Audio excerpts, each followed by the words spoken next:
All right, we're counting down 10 seconds.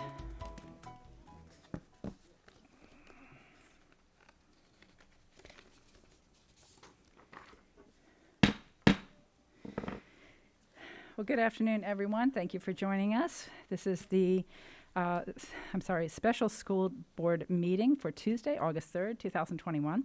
This meeting has been scheduled for the purpose of discussing School Board Policy JIC, Code of Student Conduct, and proposed revisions to the 21-22 Code of Student Conduct. I thank you all so much for joining us tonight. Most of our members are attending in person, with the exception of Member Lopez and Member Byrd. So let me just check and see if they're both on the line with us. Member Lopez, are you with us? Yeah, good afternoon. Wonderful, thank you. Hope you're feeling better. Member Byrd?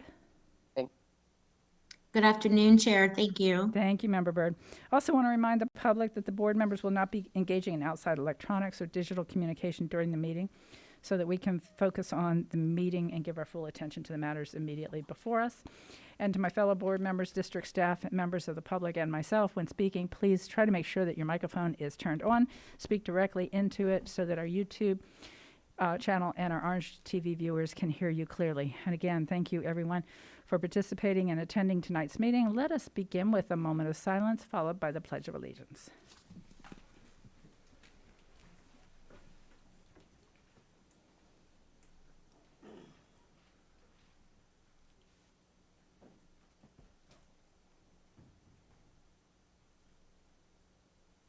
And now the pledge. I pledge allegiance to the flag of the United States of America and to the republic for which it stands, one nation, under God, indivisible, with liberty and justice for all.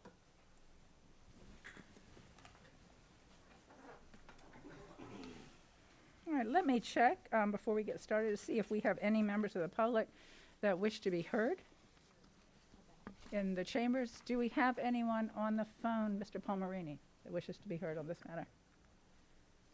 No, Madam Chair. All right, thank you. Then I will turn this over to Dr. Jenkins for 2.01, request approval of the revisions to School Board Policy JIC, Code of Student Conduct. Dr. Jenkins. Thank you, Madam Chair. This is the final meeting for the board. If you will recall, the governor signed into law new requirements for districts' disciplinary procedures, and so this is our final meeting for any comment from the public regarding your code of conduct and for the board's final approval. That is policy JIC, Code of Student Conduct. Notification went to CTA on July 1st. We published it on July 4th, and your rule development workshop, which was an opportunity for input as well, was on July 20th. With that, I've asked our Deputy General Counsel, in the absence of Sarah Kopesky, who was called away for a family matter, I've asked General Counsel just to briefly go through those additions that are straight from the statutes. Thank you, Madam Superintendent. Members of the board, good evening. We had Senate Bill 590 that passed the legislative session, and it was one of those that passed later, so it threw back our rule development timeline, but we do have to have this in before the beginning of the school year, so this is why we are here today, to get these changes in. With respect to Senate Bill 590, it amended 1006.07 and required districts to recommend to law enforcement that they issue civil citations in lieu of arrests or expulsions. So what we've done is we've added language to the code that says we have to report to law enforcement anything that anyone believes to be a crime, and if the act meets the statutory definition of a civil citation, we will ask the officer to issue a civil citation. But again, the decision whether or not to issue a civil citation always rests with the law enforcement officer. Senate Bill 590 also modified 1006.07 and requires us to allow schools to participate in a school-based intervention program in lieu of suspension for petty acts of misconduct. Petty acts of misconduct are defined by JIC and in 1006.13 as anything that's not considered a crime. So those are the types of acts that would be eligible for school-based intervention programs in lieu of suspension. There's other changes we've made to the Code of Conduct just to align our definitions in the Code of Conduct to be in alignment with the School Environmental Safety Incident Reporting System, the state system, which you all will know as SESR, just to make sure our definitions of certain offenses, including use of a weapon as a battery under 4D, possession or attempted use is either a firearms or weapons 4H offense, or other dangerous objects 4K, depending on what the instrument is. We've just taken the SESR definitions and imported them into our Code of Conduct. And then finally, we have a provision dealing with procedures for disciplinary action, procedures for students eligible under IDEA. What we have modified our language slightly, and the modification reads as follows: any student who has been removed for more than 10 school days must receive appropriate services in accordance with the student's IEP. As you all will remember, 10 days is the number of days that a student with IDEA can be removed before that becomes a change in placement, and we can only do changes in placement if we have an IEP team meeting and we reconvene and amend the IEP. So we have to ensure that students who have been removed for more than 10 days receive their appropriate services in accordance with the student's IEP. We've also added language that says the manner in which services are delivered may vary based upon the student's discipline placement. So it's just, yes, Madam I'm Chair. sorry, just one not clarification, but should this PowerPoint presentation be tracking your comments just for the benefit of the public? We did not have the PowerPoint presentation up tonight. Okay. We thought we were just talking it through Oh, no, like that's this. fine. I just Yeah. looked at it today and it was excellent. Yeah. So. And it is on BoardDocs for anyone. Okay, it is on. Yes, Oh, good. that's Oh, correct. Thank you. Okay, that's what I was thinking. of. Sorry, I No, misunderstood no, the no, question. Suddenly I realized, because I loved that presentation. So, Yeah. anyway, Sarah Kopesky and her team did a great job on it. I read through it today, but I didn't want to No, no, speak too much, so I was summarizing. So for the public that might be tuning in, if you want to see that presentation I like so much, it's on BoardDocs. Yep. I'm sorry, Mr. Palmerini. and no, that is okay, Madam Chair, because I have now reached the end of the presentation. I was just in the nick of time to be totally meaningless.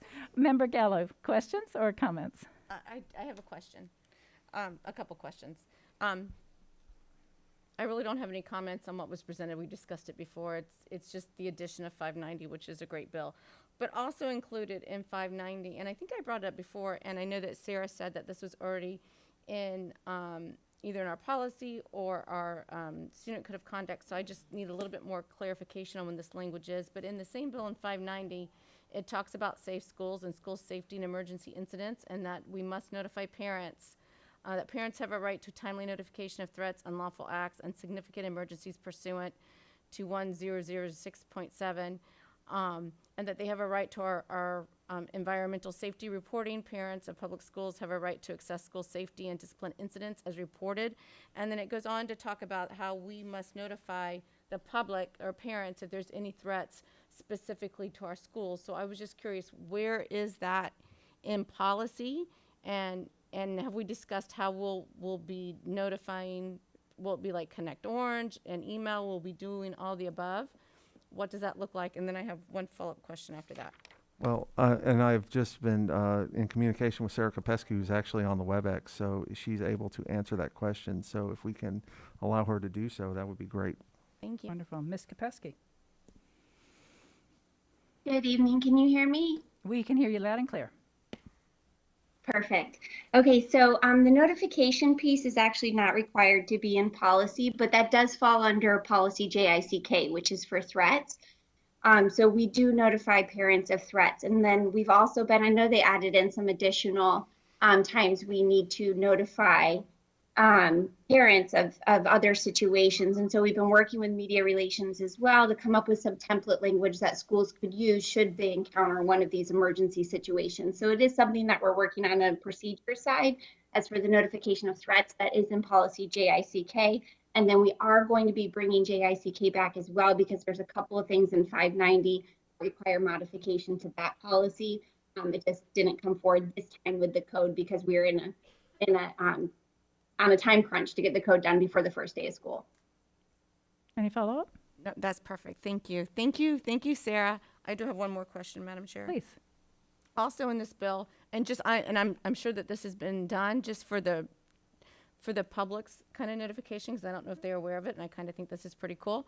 It said, beginning with the 2021-22 school year, any student identification card issued by a public school to students in grades K or 6 through 12 must include the telephone number for national or state crisis and SUID hotlines and text lines. Is that been accomplished? I think that's really cool. I think it's That's- awesome. Yeah, Yeah, it's we- awesome. Yeah, we have a plan of that. I don't know that I don't think it's in the policy. I don't think it's appropriate to put in the No, policy. just, but is it, will it be on their IDs at the start of school Monday? Dr. Jenkins? So when you say start of school Monday, that's probably something that needs to be qualified. So we have two mechanisms. One, most schools print their own ID cards. Okay. So if they are doing new ID cards for students, they simply can have it printed back and front with that information. All of this has been shared. If they have used ID cards and it takes them a little bit more time, we can actually put a sticker on the back of the card. So we've got two avenues, two mechanisms to make sure that that happens as soon as possible. I'm hoping it'll be by the first day of school, but I couldn't speak to that without Dr. Vasquez, who is covering panel on back to school provision in my place. Okay, wonderful. Thank you. Thank you. That is great news. Thank you for sharing that. Any other board members? Member Casterdental? Thank you, Madam Chair. I have a question about the civil citations. I don't know if you're able to answer that or if someone else, or Sarah's on the line. So the civil citations are issued for misdemeanors in our schools. Is that under the purview of the law enforcement officer to issue that? Yeah, the law enforcement officer would issue the civil citation. That decision will always rest with him or her. Okay, I'm so grateful that we have this this pre-arrest diversion for our students so that we can avoid the school to prison pipeline. Will the fact that the student got a civil citation be a part of their school record or part of the law enforcement or criminal record or any kind of record? That's going to be a Sarah Kopesky question. Ms. Kopesky, are you still on the Thank you. I line? can with us? answer that. Thank you. I am. Thank you, Madam Chair. Dr. Casterdental, that is actually included on our referral. So if a student does get a student disciplinary referral, we do have a section at the bottom that the school can check that says consulted or reported to law enforcement, and how Sessor defines those two is consulted is law enforcement took no action, reported is they took an action. If they take an action, we have to the right of that a checkbox that they can check for civil citation or include whatever other action the SRO took or law enforcement officer. So we do have a way of notating whether a civil citation was issued. All right, great follow-up. Absolutely. Will we be monitoring the number of civil citations this year? So that is a great question and something I actually talked to Chief Holmes about earlier today. And since this is new, it is something that we would have to sit down and work with Skyward on to see if it's something that we could input to start tracking it and make sure it doesn't cause errors anywhere else. But it is definitely something that we're going to try to implement so long as we can do that within the purview of Skyward. All right, thank you. Thank you so much. All right. Any other comments or questions from board members? If not, I have a question. Of course, I am so sorry, Member Castellano. I thought you were finished. Go ahead. I have a question relating to behavior that we had last year in our, I don't know if it was in the code of conduct, but it was related to masks. So when students might cough purposefully in another student's or person's face, that was considered a violation of the code. Is that still going to be a violation if we don't have masks mandatory? Dr. Jenkins, are you able to answer Yes, that? it will still be. It will still be a violation. Sarah, Sarah, can you do you want respond? to add any more? We have not. Yes, so go ahead. Go. Okay. Currently under the code, the face mask requirement is a dress code, and it is permissive language that requires students to wear masks or face coverings if it is mandated by the board or a local governmental agency. So because it's not temporarily currently mandated, we won't be giving dress code violations, but if it is a intentional coughing on a student to where they are trying to make them believe they have caught COVID, then that is something that we will definitely be looking at underneath the Code of Student Conduct. Okay, thank you. Thank you, Member Castellano. Excellent question. Member Gala. Thank you, Madam Chair. I had one more question that I forgot to ask earlier. Also, in this bill was quite comprehensive. Also, in Senate Bill 590, it talked about providing accommodation for drills conducted at exceptional student education centers.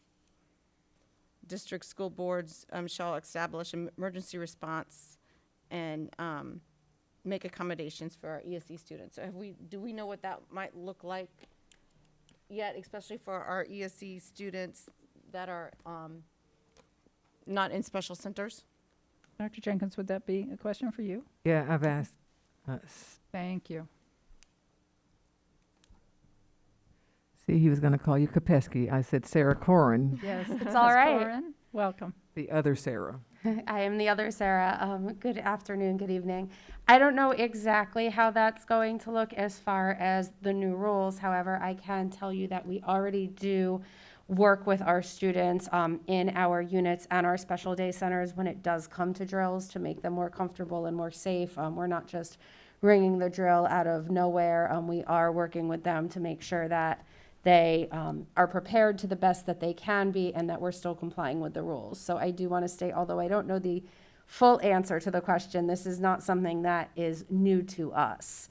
And it's something that we have worked with. We also work through some students' IEPs if they need to have certain accommodations during drills and, you know, to make sure that they are taken care of, whether it's headphones or other things to make sure that they're safe and that they can maintain their status for the rest of the day and continue to participate in their education. But I can get you the rest of the information after, but it was important for you to know that we are already addressing this Okay. when we do have our students. All right, thank you. Thank you, Madam Chair. All right. Member Castrodino. Thank you, Madam Chair. I just wanted to make a point of clarification. I've had so many people ask me questions about the status of our schools and starting school on Monday, and they wanted me to bring Tuesday. Sorry, Yeah, I keep hearing Tuesday. Monday.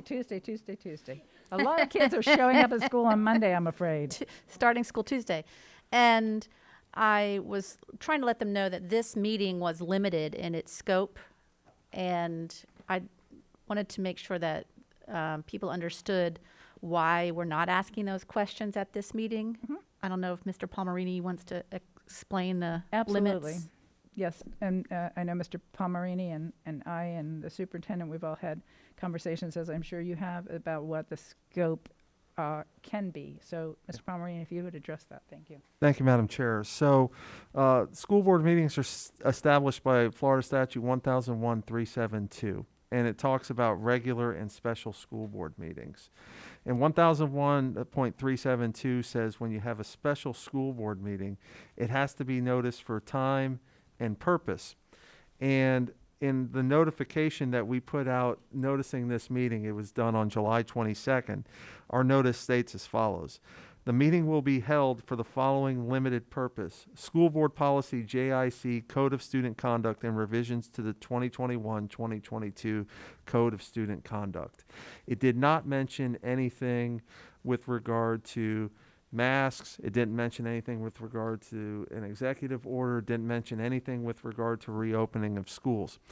And with respect to special meetings, what the legislature and what the courts have interpreted with respect to these types of meetings is they want to give the public a meaningful opportunity to participate. And since the statutes are designed for public meetings to have public participation, with a special meeting, if you haven't given them a notice that those potential subjects could be on to be discussed, you can't actually have those discussions at a special meeting like this one is. If this were a regular meeting, I would tell you we could amend our agenda, and the chair can do so for good cause in order to do that. But this is a special meeting advertised for a specific purpose, and to go beyond that would be a violation of the statute. And the Attorney General has also talked about these types of issues, especially, I hesitate to call it a controversial issue, but I think there's been some dispute about it. And what the Attorney General said is as follows. However, this office would strongly recommend that the city commission, this was an opinion to a city commission, but would be just as applicable to us. However, this office would strongly recommend that the city commission postpone formal action on controversial matters coming before the board at a meeting where the public has not been given notice that such an issue will be discussed. The purpose of the notice of requirements of the Sunshine Law is to apprise the public of the pendency of matters which might affect their rights, afford them the opportunity to appear and present their views, and afford them a reasonable time to make an appearance if they wished. The public would not have, based upon the notice we put out, known that we were discussing anything other than the code of conduct tonight. And given that the statute requires us to provide the purpose of the meeting, and we did not provide that as a purpose, it would not be appropriate for you all to have that discussion at this time. Yes, ma'am. Thank you, Member Castro-Donald. For anyone who might have been wondering, I appreciate you getting that on the record for clarification. With that, I will entertain a motion to approve or deny the proposed changes. And shared So motion moved. Okay, we have motion, motion from Member Gallo, seconded by Member Colbert. All in favor, please say aye. Aye. Member Byrd? Member Lopez? Aye. Thank you. Member Byrd? Aye. Thank you. All right, unanimous support for the changes. Anything further on this subject, Dr. Jenkins? Nothing further, thank you, Madam Chair. All right, then this meeting is now adjourned. Yeah, I was wondering that.